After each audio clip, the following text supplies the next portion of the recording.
Iran Israel যুদ্ধ ছড়িয়ে পড়ছে গোটা মধ্যপ্রাচ্যে। ৩ দেশ থেকে ইসরায়েলে হামলা চালানো হচ্ছে।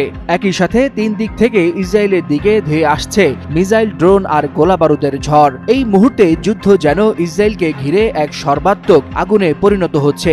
এতেই ভয় আর আতঙ্কে দিশেহারা অবস্থা তেল আবিবের। নেতানিয়াহু বাহিনীর বিরুদ্ধে ইরান ছাড়াও হামলা চালানো হয়েছে ইয়েমেন ও ফিলিস্তিনের গাজা থেকে।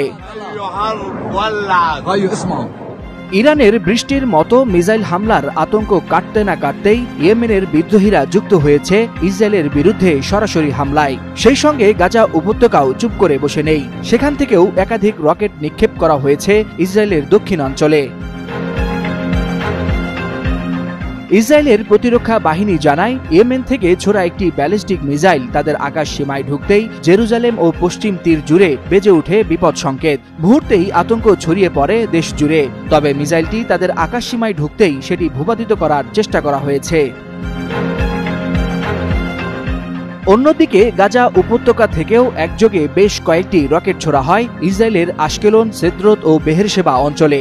কয়েকটি রকেট ইসরায়েলের আয়রন ডোম প্রতিরক্ষা ব্যবস্থা ঠেকিয়ে দেয়। তবে দুটি রকেট আবাসিক এলাকায় আঘাত হানায় ৫ জন ইসরায়েলি আহত হয়েছে বলে জানা গেছে।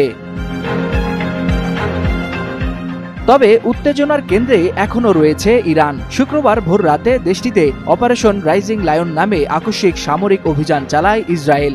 এই হামলার লক্ষ্য বস্তু ছিল তেহরানের সামরিক ঘাঁটি, পরমাণু স্থাপনা ও ক্ষেপণাস্ত্র কারখানা। সামরিক বিশ্লেষকরা বলছেন, ইসরায়েলের ৩ দিক থেকে একযোগে হামলা মধ্যপ্রাচ্যের সংঘাতকে এক ভয়ঙ্কর রূপ দিতে চলেছে। বিশেষত ইয়েমেন ও গাজার সক্রিয় অংশগ্রহণে যুদ্ধের জাল ছড়িয়ে পড়তে পারে আরব বিশ্বের অধিকাংশ অঞ্চলে। ওয়ালিউল হাসানাত, যুগান্তর নিউজ।